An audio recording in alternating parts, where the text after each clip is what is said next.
episode 7 of Porch Stories. Today we are going to read We Are the Gardeners by Joanna Gaines and her kids. I love this book. It's super sweet. It's about perseverance. Do you know what perseverance means? It means not giving up. If you fail sometimes and you keep trying until you get it and you don't give up even if it seems hard. I'm going to persevere to make those cupcakes later because that is not my favorite thing to do. Making these videos, I've had to persevere to make these videos because this is a little bit out of my comfort zone. So even adults have to try really hard sometimes. So We Are the Gardeners.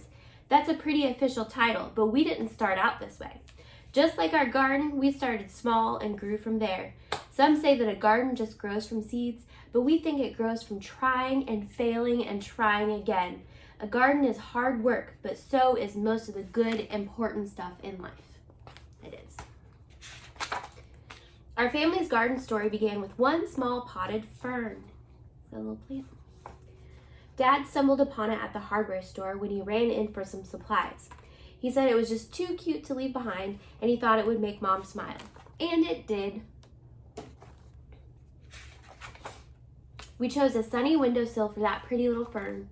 It seemed like a good, safe spot for him to grow. This was back when we were little kids, but we still remember visiting the plant each day to give him a drink, and sometimes we'd even whisper to him a bit. Look, they're all lined up with their watering cans. And then, plot twist, out of nowhere, our fern died. Uh-oh. Why do you think it died? Death by overhydration. That's just a fancy way of saying we gave him way too much water. You can water a plant too much and then it'll die. Looking back, each one of us must have watered him every day. That's a lot of drinks for a little plant. By mistake, we loved that plant to death. Some people tell themselves they're no good at something after one small failure, but no chance we were going to give up that easily. So we checked out some books from the library. We went to visit the library to get some information. The library is a good place to go if you want to learn something new. And we found out that ferns can be tricky and prefer to live in a shady spot. Do you know what shady means? It means it doesn't get a lot of sunlight. So like under a tree maybe. Apparently a plant's leaves can communicate to us what they're needing. Yeah, so if the leaves turn a certain color, it means they're thirsty or they've gotten too much water. We also learned that most plants have good manners and like to sip, not gulp. Lesson learned. So you shouldn't just drown your plants in water. You give them a little drink every once in a while. Dad got us a fresh fern, and with it came fresh hope. This time we set the pot on our piano, way on the other side of the room where the sun wouldn't give him so much attention. We made a watering schedule and took turns saying a lot of nice things to our little sprout of a plant.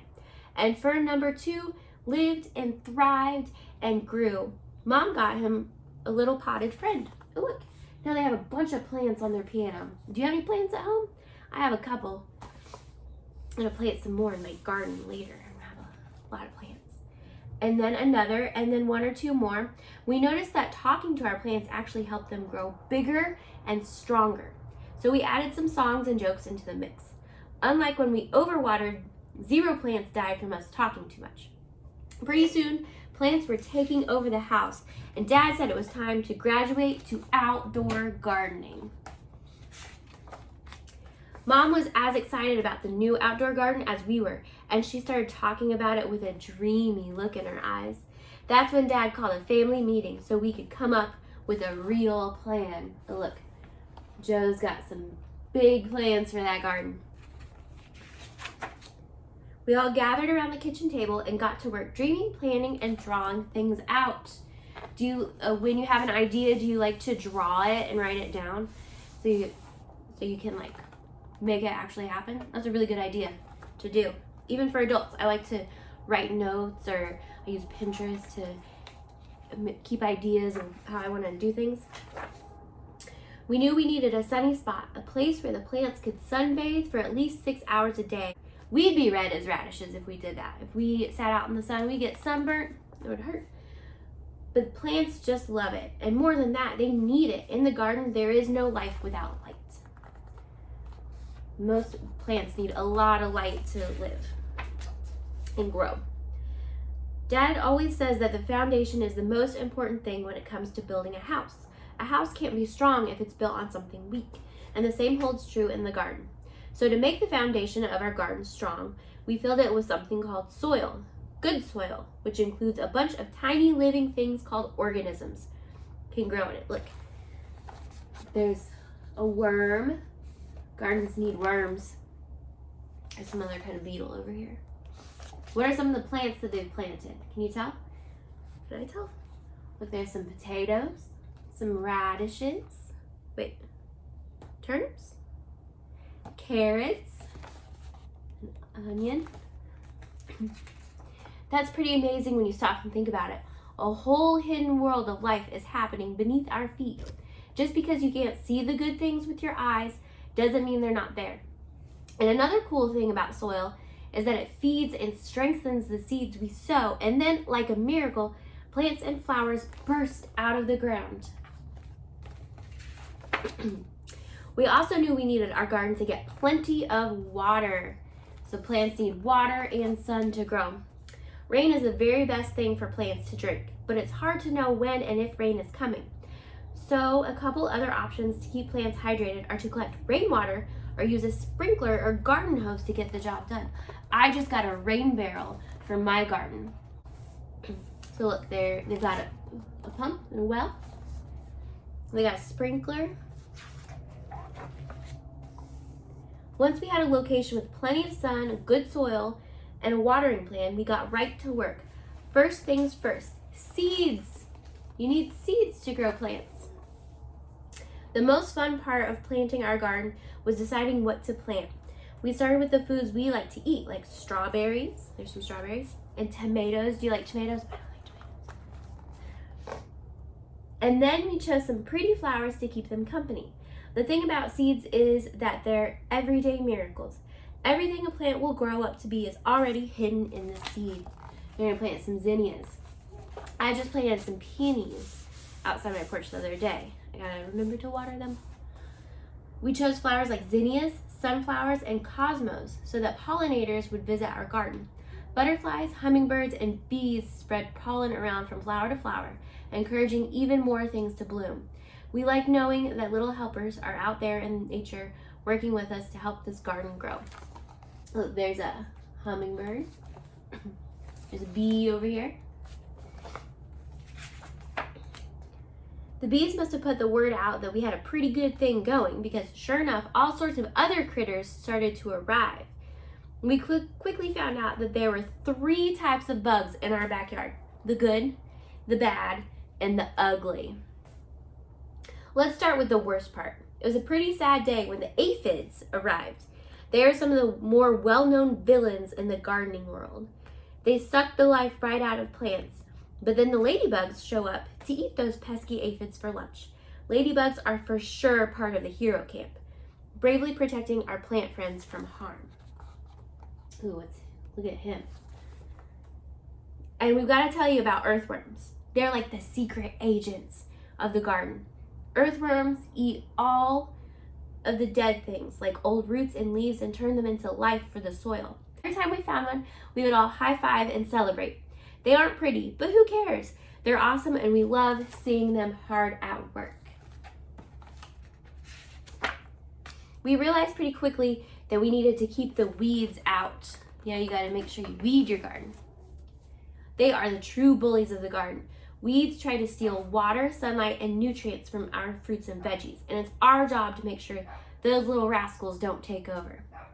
If we ignore the garden for too long, the weeds run wild and hurt our beloved plants. It's so much easier to do just a little bit every day.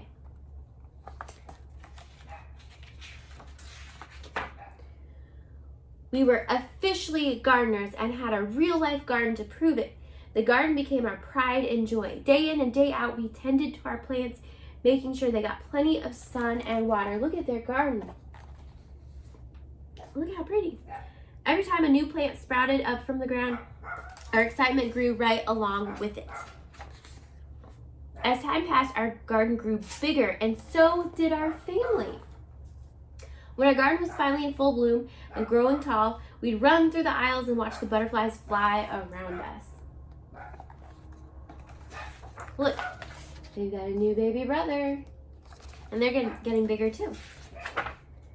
But one day, as we were mid-skip, we noted some trespassers helping themselves to lunch. Do you know what a trespasser is? It means somebody who's not allowed to be there. And by lunch, we mean half of the garden. Uh-oh, look. Look what happened. What animals do you see? There's some goats, some chickens, there's a bunny having a snack, some more goats, lots of bunnies. Animals may look cute and innocent, but some have a sneaky side. They can wipe out a garden in no time flat. I got some shiny pinwheels to put in my garden so they'll spin around and keep the birds away, hopefully. Don't be too shiny and they'll get scared away. What else could you use to keep animals out of your garden? You make a scarecrow, or sometimes people put out like aluminum pie pans because they're shiny and they'll blow around. The chickens ate the vegetables, the goats ate mom's roses, and the bunnies weren't picky at all. They ate anything in sight. Saying goodbye to that many happy plants was even harder than throwing away our very first dead fern. We debated if we should just give up. Should they just give up? No? Do you think they will give up? I don't think they're going to give up. Was it really worth it to start all over again? Then we remembered one very important detail. We are the gardeners. It was our responsibility not only to grow this garden, but also to protect it. So we put up a little fence to keep the animals out and got to work rebuilding our garden. You can also use a fence. It didn't take long to get our plants and flowers growing tall again. It didn't take long to get our plants and flowers growing tall again. To this day, our very favorite days are when we get to gather the fruits of our labor. So literal fruits of their labor in this scenario, but also means when you produce something, when you work really hard and you produce something, those are called the fruits of your labor. So if you work really hard at making a craft, and then the craft is the fruit of your labor, or maybe you study really hard for a test and you get an A+, so that's the fruit of your labor. Mom loves to set the table with pretty flowers and every color you can imagine. We help her dream up recipes for the food we've grown. Sometimes when we see all of that beauty laid out, we can't believe our hands helped bring it to life, and it makes all the hard work worth it. It's what keeps us coming back day after day, season after season. So sometimes even if it's hard work, it's really fun and rewarding at the end, right? We still keep a little fern on the piano to remind us of our small beginnings. Every time we water it, we're reminded not to give up when things don't work out the first time. Because the thing is, whether one potted fern dies or half of the garden is wiped out by little critters, every failure or setback teaches us something. Dad says that every hard thing we choose to do makes us better for the next time. So what did they learn when their fern died? They learned how to take care of plants, right? You can't water it too much or give it too much sun for a fern. Or what about when the animals ate their garden? What did they learn? They learned how to make a fence, and then you got to keep the animals out of your garden because they're also hungry. There are so many lessons waiting to be learned and a whole world of gardening ready to bloom. We are the gardeners, and you can be too. The end.